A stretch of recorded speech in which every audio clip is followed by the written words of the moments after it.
So we have riots all over the place. And I'm getting a little bit confused. Like, what actually prompted this stuff? What started? What's true? What's not true? This is true. This is happening. An amazing number of Democrats and media people are telling us to not believe this stuff, like it's a cheap fake. Anyway, I guess something happened on Saturday in Los Angeles at a Home Depot.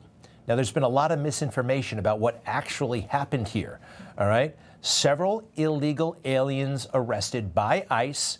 You could call it a raid, but actually ICE doesn't like to call it a raid because this was very much targeted, all right? Look at some of the people they arrested. They had their names and information beforehand. Murderers, rapists, okay? Now, a lot of rumors went out all over the place, facilitated and fueled, of course, by the fake news. And you can see how frustrated Tom Homan is. He's frustrated, but he's also proud because he and his ICE colleagues, the Trump administration, they are doing the right thing, whether the people in Los Angeles, Chicago, all these other rioters, whether they know it or not. So this was a criminal investigation that they all responded to in the beginning. That's how it all started. But the facts never got out. Even though we put the facts out, the media didn't cover it. They just said immigration raids, we're separating families and all the negative information we hear all the time. We took a lot of bad people off the street last couple of days. A Vietnamese national that attended a graduation party was kicked out and came back and killed two young people, two young Americans. We arrested a child predator. We arrested someone for sexual misconduct. Someone arrested for committed armed robbery. We arrested numerous gang members. What ICE did the last couple of days is make Los Angeles safer by taking public safety threats off the street. It's really great to hear it from the source because we've heard so much misinformation that ICE, that they're the gang members, that they just rounded up people of color indiscriminately. That is not true. Now, President Trump, if you don't like him, whatever. But you can't say that he doesn't have his finger on the pulse, right? This guy knows what's happening in America. He does inhale media content. Good for him. It's a way to keep informed. And he saw that LA police chief over the weekend say a couple of things that just could not be ignored. Somebody can easily be killed, all right? That's going to get your attention. And also that they have lost control of the situation. This thing has gotten out of control. You add those comments to the horrific scenes in the streets of Los Angeles. What are you going to do if you're the president of the United States? I think he did exactly the right thing. And remember this, maybe President Trump is a little bit, I don't think he's traumatized, but the last time, January 6th, he didn't send in the National Guard, they said. That is basically a lie. It totally obscures what happened before January 6th. But there were people who tried to drive that narrative that President Trump didn't do anything on January 6th, while there are horrific images of cops being beaten. You may remember from the January 6th hearings. But on January 6th, when lives and our democracy hung in the balance, President Trump refused to act. We have confirmed in numerous interviews with senior law enforcement and military leaders, Vice President Pence's staff and D.C. government officials. None of them, not one, heard from President Trump that day. He did not call to issue orders. He did not call to offer assistance. Yeah, it doesn't work that way. They're supposed to call him. Vice President's waiting around. I haven't heard from the president. It doesn't work that way. And they criticized President Trump for watching TV on January 6th. All right? This is what the report concluded. At 2:38 p.m., Fox News was showing video of the chaos and attack with tear gas filling the air in the Capitol Rotunda. And a newscaster reported, this is a very dangerous situation. And January 6th report says when President Trump heard that, he should have gone to DEFCON 5 and sent it doesn't work that way, and it shouldn't have worked that way. Let's take a look at what President Trump might have been watching on TV at that exact moment, 2:38 p.m., when Bret Baier had something to say. Well, first of all, we went from a peaceful protest, and this is a very dangerous situation right now, that there are, I'm being told, these protesters on the inside are around both chambers, and there is now tear gas inside the Capitol rotunda. In fact, members locked in the House are being instructed to put on masks. What do you do if you're the president? Maybe you had the sound off. Watch the same footage again with the sound off. Are you going to panic? It looks like I'd be on the phone, I'd be eating lunch, I'd be doing whatever I'm doing. It's not exactly the most compelling footage. You don't necessarily pick up the phone and send the National Guard in. That's not how it works. And the whole National Guard thing had already been discussed before all this. So fast forward to last weekend, President Trump puts on the TV and he sees this stuff and he sends in the Guard, okay? And not only this, the looting, President Trump is kind of in a damned if you do, damned if you don't situation, right? They hate him because he didn't send in the National Guard, they say. That's a lie, and now they hate him because he, see what he's up against. He also has this going for him right now, and he can make better decisions than in 2020. He has a loyal staff. These guys like President Trump. They're competent. They're loyal to President Trump. He's known them. He's screened them, and they're going to help. They're not going to try to sabotage. And that's what happened in 2020. Some of these people were actively trying to sabotage not only his agenda, but basically get him in trouble. I'm talking about Esper. I'm talking about Milley, to some extent Barr. And the list goes on and on. A quick review. Remember the Bible moment? President Trump had the audacity to appear in front of a church with the Bible. I actually find that totally all right. There was chaos there the night before. Law and order prevails the next day. It's a church. God sees everything. God knows all. It was a good moment. And the deep state swamp said it was horrible. And his top military aide, you know, he apologized for that stuff. Milley. Remember Milley? Why did he apologize? Because he was 20 feet behind President Trump. These people were actively plotting against him. It was essentially a coup, I believe it, and saying wildly political and totally inappropriate things. Like, well, this. And we should all be proud that the vast majority of protests have been peaceful. Peaceful protest means that American freedom is working. You think so there, Milley? What the hell kind of political statement is that? You call this mostly peaceful? He was just trying to trip up Trump. And they wanted these riots to get out of control. They were telling him, you can't send in the National Guard. You can't send federal troops in. You got to just watch the courthouse, federal property, be burned and torched.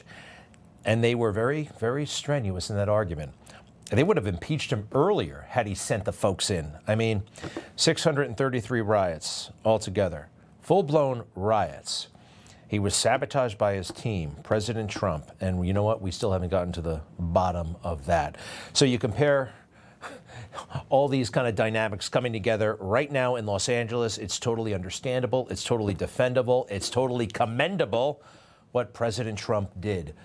But again, he's kind of damned if you do, damned if you don't, at least with the left, not with us.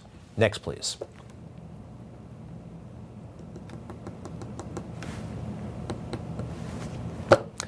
Hit the animation, and let's see American Psycho, if you don't mind. There we go. Who does this guy remind you of, huh? Take a good look. This movie came out, 1987, 1988. That is Christian Bale, okay? Does he ring a bell? It's applicable to the moment we're in right now. Gavin Newsom, anybody? American Psycho was a successful Wall Street banker who liked to kill women at night. I'm not saying Gavin Newsom likes to kill women at night, but I do think he just might be a little bit psychotic. There's something very, very wrong with that man. His speech last night, I believe, was designed to catapult him to the front of the broken down Democratic heap. That's not that hard. And possibly inspire violence. It's increasingly been given way to the rule of Don. The founding fathers, they didn't live and die to see this kind of moment. It's time for all of us to stand up. Justice Brandeis, you said it best. In a democracy, the most important office, with all due respect, Mr. President, is not the presidency. and it's certainly not governor. The most important office is office of citizen. At this moment, we all need to stand up and be held to account, a higher level of accountability. We all need to stand up, higher level of accountability. You know, I don't want to overinterpret or overly infer what he's getting at here, but they certainly did that to us, and they do that to us.